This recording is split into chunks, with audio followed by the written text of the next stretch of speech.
అందరికీ వందనాలండి. ఈరోజు దేవుని మాట రోమియోలకు వ్రాసిన పత్రిక 4వ అధ్యాయం 21వ వచనం. దేవుని మహిమపరచి ఆయన వాగ్దానము చేసిన దానిని నెరవేర్చుటకు సమర్థుడని రూఢిగా విశ్వసించి విశ్వాసము వలన బలము పొందెను. దేవునికి స్తోత్రం.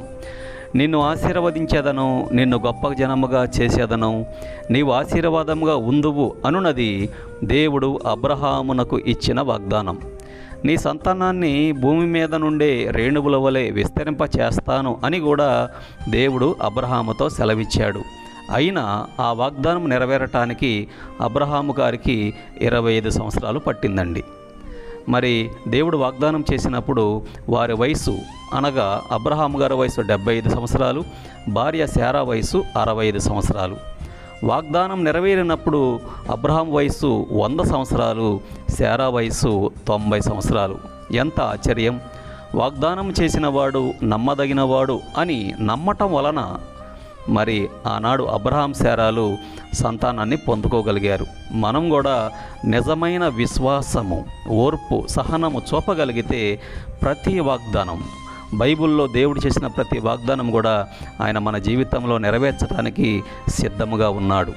అవిశ్వాసం వలన దేవుని వాగ్దానం గురించి అబ్రహాము సందేహించలేదు, కానీ దేవుని మహిమపరిచాడు.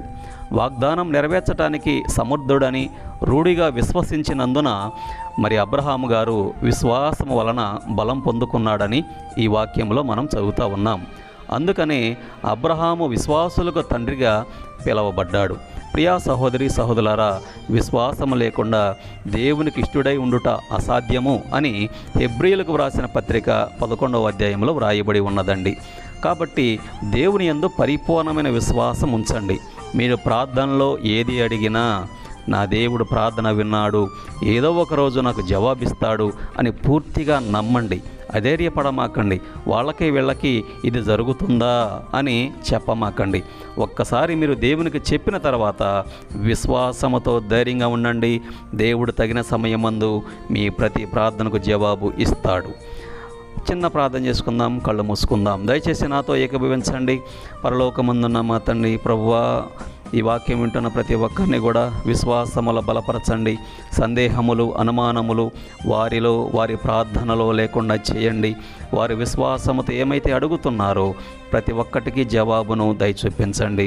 ప్రతి ఒక్కరి జీవితాలలో గొప్ప కార్యాలు జరిగించండి. ప్రాముఖ్యంగా ఎవరైతే అనారోగ్యంతో ఉన్నారో ప్రతి ఒక్కరికి మంచి ఆరోగ్యం ఇవ్వండి. శాంతి సమాధానాలతో, నెమ్మదితో వారి హృదయాలను నింపండి.